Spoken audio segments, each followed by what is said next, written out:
মৃত ব্যক্তিকে দাফন করার পর তাকে কবরে প্রশ্ন করা হয়, কিন্তু যারা পানিতে ডুবে মারা যায়, যাদের লাশ দাফন করা হয় না, তাদেরকে কিভাবে প্রশ্ন করা হয়?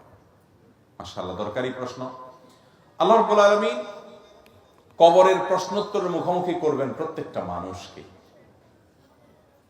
কবরের প্রশ্নোত্তরের মুখোমুখি করার বিষয়টি অগণিত হাদিস দ্বারা যেমন প্রমাণিত, কোরআনে কারীমের আয়াত দ্বারাও প্রমাণিত।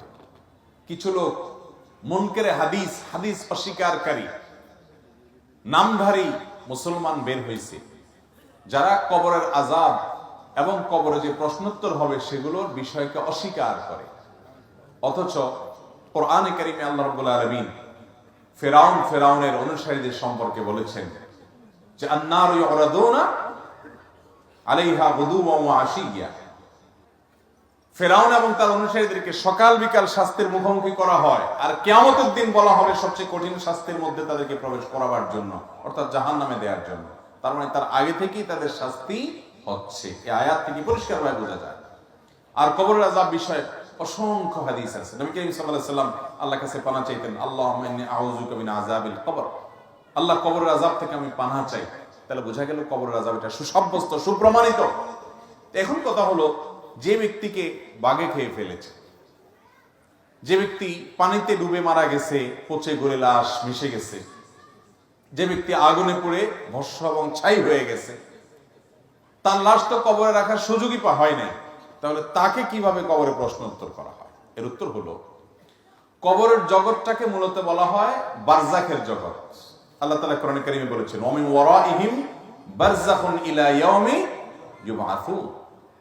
মৃত্যুর পর বারজাখ বলতে একটা জীবন আছে। বারজাখ মানে আড়াল, যে জীবনটা কিয়ামত যে কায়েম হবে সেটা, এবং জীবন, এই দুইটার মধ্যবর্তী জীবন, আড়ালের জীবন, পার্টিশনের জীবন, যে এরপরেই হবে কিয়ামত।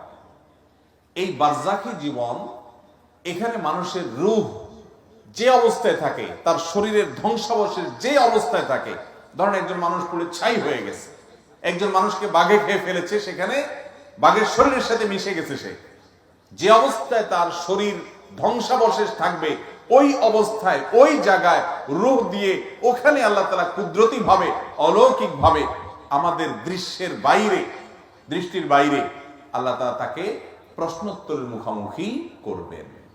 ওইটাই তার বারজাখী জীবন।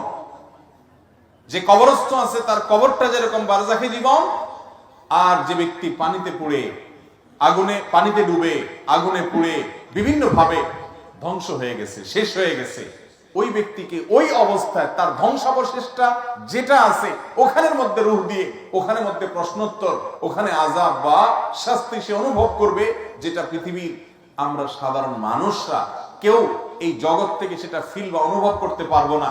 কারণ ওই জগৎটাই হলো আলামুল গায়ব বা অদৃশ্যের জগৎ। অতএব দৃশ্যের জগতের সবকিছু সে অদৃশ্যের জগৎকে ফিল বা অনুভব করতে পারবে না, সেটাই স্বাভাবিক। কথা কি বুঝাতে পারছি?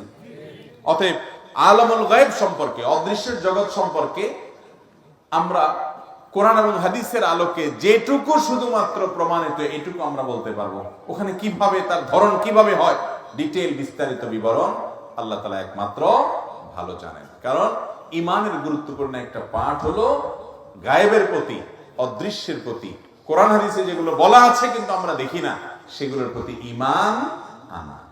সব কিছু যদি আমার চোখেই চলে আসে, তারপরে আমি বিশ্বাস করি, এর বাইরে আমি কিছু বিশ্বাস না করি, আল্লাহর কাছে যদি আমার আস্থা এবং বিশ্বাসই না থাকে, তাহলে ঈমান আর থাকলো কোত্থেকে?